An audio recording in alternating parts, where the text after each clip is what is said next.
Can I be a bit Yeah. extreme and also say Wow. that you shouldn't do any femoral access without ultrasound? Because we learned so much from TAVI planning. The beautiful thing about doing TAVI is that you learn so much from TAVI that you also bleeds over into regular practice. And what we have learned is clearly that you should definitely use ultrasound. And then just a quick comment as well about the length of stay question and cost, etc. I think it's very variable depending on the country, depending on how much it costs to keep your patient in hospital. In the United States, it costs about $7,000 per day to keep your patient in hospital one extra day. So the keeping the patient in hospital actually means a lot more compared to the overhead costs here in Vietnam. So there's lots of trade-offs. The thing that we have done that has actually made quite a big difference because we found that the pacemaker rate afterwards, is still significant, and we actually have home live telemetric monitoring. We have a monitor we stick on our patient that is continuously being reviewed, and we have definitely picked up, significant bradyarrhythmias at home in the first week to first month after the TAVI is implanted. But that device and the cost of the 24-hour monitoring actually costs like $3,000 as well.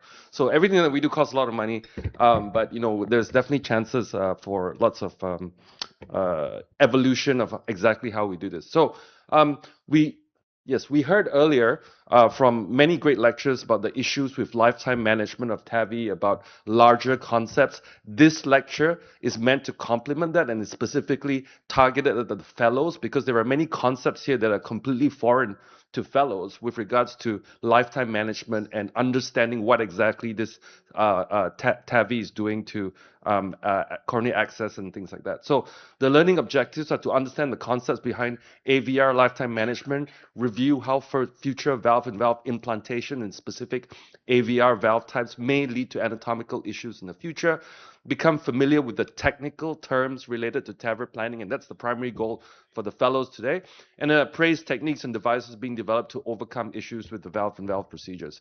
We all know about the 20-year transformative journey of TAVI and the evolution.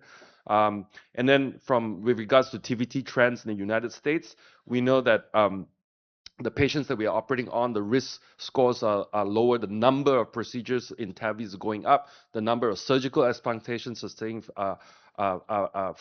flat, and the age of the patient is coming down quite quickly as well. So why can't we just TAVR all anatomically suitable patients in the first procedure, given that the entire spectrum, low risk, medium risk, high risk, thing, is that all bioprosthetic valves generally deteriorate and last an average of 10 years in the aortic position. Space runs out with subsequent implants, and I noticed that all of us are using the same picture with the Matryoshka Russian doll, and you end up getting valve size and prosthesis patient mismatch, and then coronary access becomes increasingly a greater problem.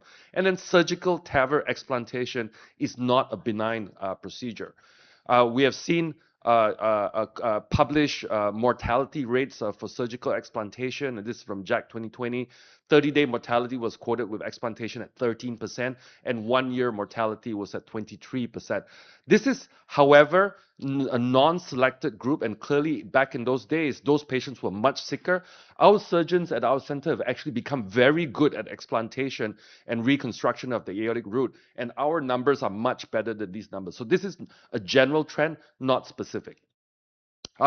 In the 2025 ESC guidelines for the management of valvular heart disease, despite the fact that we have been talking about lifetime management for a long time, there has never been a specific a statement about lifetime management. But here you can actually see there is a statement, blah, blah, blah, class 1C, incorporating lifetime management considerations and estimated life expectancy. So this is becoming more and more of an important thing to be aware of.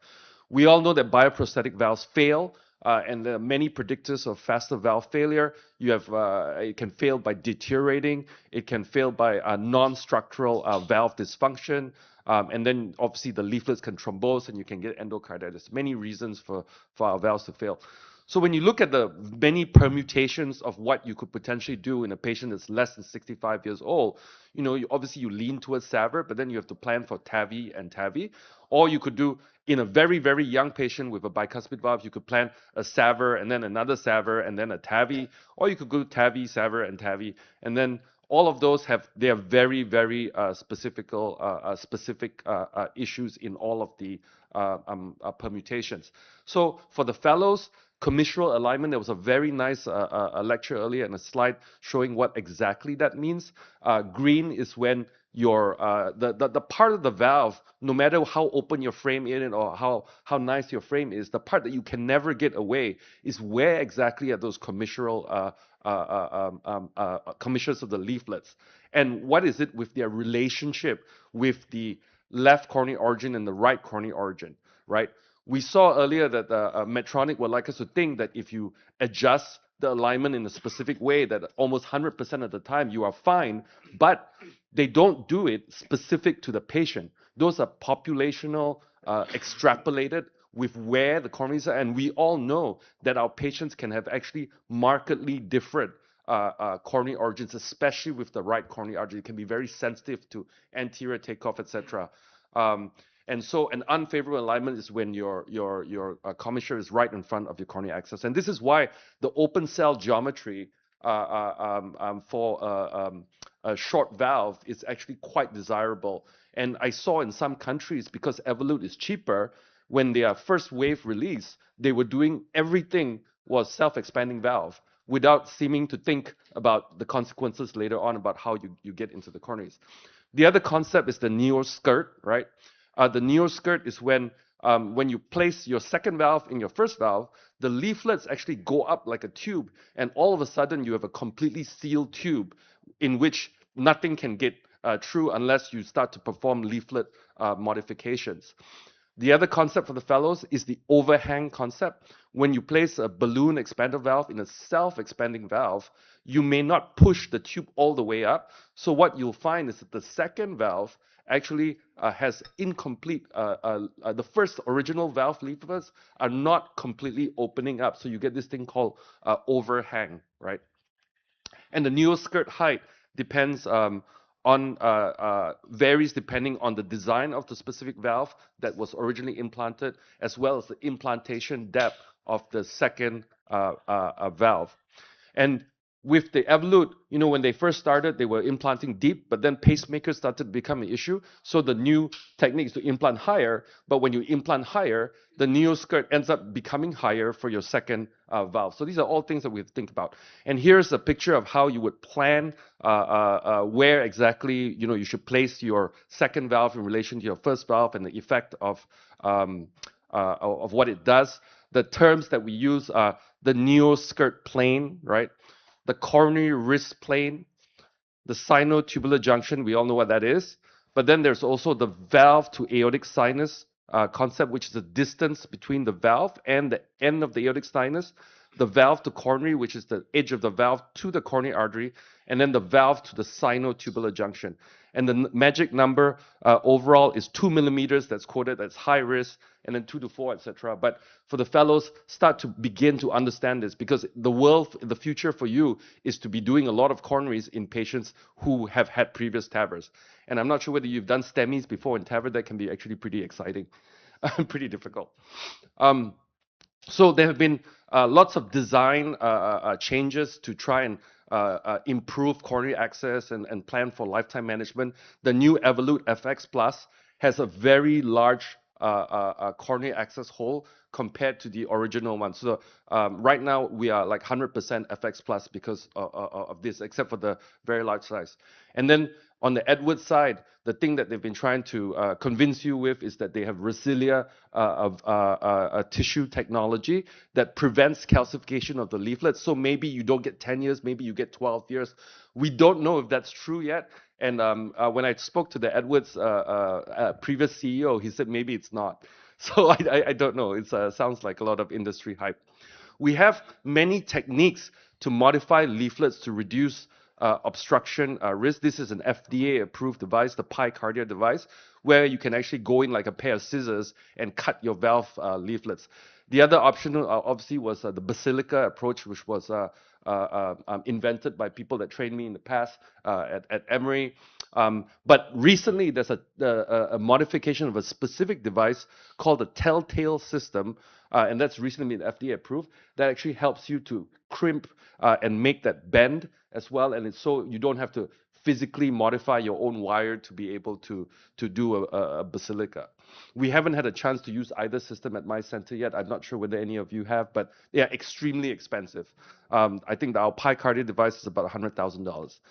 So not all bioprosthetic surgical valves are equal, right? So we were talking about TAVR and TAVR, but we also have to know that many surgical valves are non-fracturable versus fracturable.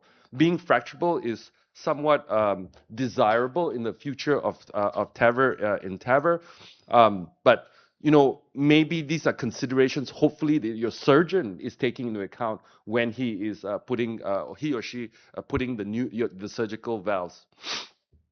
As you can see, because of this, the permutational complexity of how many combinations you could possibly have is increasing extremely quickly, right? You have all of the different TAVR valves and whatever TAVR valves you can put in the other TAVR valves.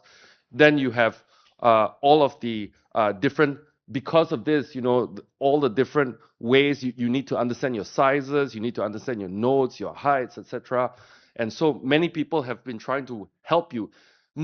Because most valves are actually just Edwards or Medtronic, that's fairly straightforward. But as more get into the market, that will not be as straightforward in the future. And so this is the game theory play out of all of the different ways. Just now we just saw the first, second, and third, but you can see the factors that will have to play into. There is a valve in valve app, and for those of you who are learning to plan, this is from Dr. Vinayak Bapat. It's available on the Apple Store or the Google Store or whatever. It's critical when we are planning a valve in valve. I don't think it does such a great job for the TAVI valve in SAVR with regards to the full spectrum of all the possible valves, but there's clearly a need for not just this, but also this specific type of planning in your specific patient, incorporating the specific CT for your specific patient, right? There's lots of stuff going on. And then this is the current ACC AHA. It's still, we are familiar with this. There are differences in the European versus US guideline for the last iteration, but in the most recent iteration, the differences have become much softer than before. So to conclude, TAVR lifetime management refers to planning for optimal long-term results for patients who will outlive the durability of the initial valve. And as we live longer and longer into the 21st century, right, we hopefully will get to average age of 90 instead of 80, right? We need to take into account patient anatomy. We have to understand our devices that are available. We have to anticipate device behavior and the risk of future replacement procedures. So for all the trainees, become familiar with the technical terms during our planning. And then care should be taken during choices made in the first device implantation to optimize future procedures. Like you saw earlier, there was an active decision to implant the Evolut deep, lower than because they were worried about the future. And then there are, maybe it doesn't matter, right? After all of this, we have techniques and devices that are being developed to overcome issues with valve-in-valve procedure. With the device that I showed you that assists with the basilica procedure, in the initial report, they had a 100% success rate when they used that specific technique with very, very good outcomes. So maybe exciting for the future. Thank you. Thank you so much, Quan. It's a hot topic and a difficult thing to conceive. If there are some questions, I have one point. I'm basically a bit pessimistic because I think that in some place, it's also the big difference between Europe and the US. 65, you start to TAVI. We have to wait 75, and even then, and probably also in Asia, the age is lower. But I'm really concerned that we don't know what is practiced in the countryside everywhere. And I think we will face a pandemic in the next 5 to 10 years of undoable TAVI in TAVR that will be untreatable. I don't know if maybe I'm too pessimistic, but on a real world-based level, I think we are heading into some issue. Yeah. Yeah. What do you think? Yeah. No, I think with regards, the companies, especially the expandable companies, when they plan, they always show you the planning, but they don't plan for the second valve. And I think that needs to be mandatory. It should not acceptable that you just stick in one planning, model with no planning for your second valve and questions there. So, obviously with the short frame valves, it doesn't really matter. But with the taller frame valves, yeah, big deal. Thank you for the talk. So I would like to ask you one question. Is that so for the first choice? So how about the post-TAVI gradient to affect to the first choice? Yeah. So, the post-heavy gradient question is very hotly debated. Um, yeah, one of my co-fellows at Mayo is Dr. Amar Abbas from Beaumont, who has done a lot of work with regards to trying to show us or prove to us conceptually that this patient prosthesis mismatch with the gradients is not a real thing, which is a fascinating position to take because that's not how surgeons think about valve gradients afterwards. But he has actually a lot of very convincing data that says that the initial gradient may not have as much in smaller valves may not actually have as much issues in the long run as well. So I think that we don't know, and it depends on which valve, which gradient. Clearly in the evolute valve, the higher gradient post is more meaningful than the Edwards valve. The higher gradient in the Edwards valve may not be as meaningful as the higher gradient in an evolute valve. So, we don't know. There are some guys who now, I'm sorry because it's so fascinating, who on definitely every self-expanding, balloon expander, they will do a second ballooning immediately after. They implant the valve, deflate, do a second inflation run, and pull out. Yeah, but then when we look at that, you obviously increase some other problems when you choose to do that. Yeah.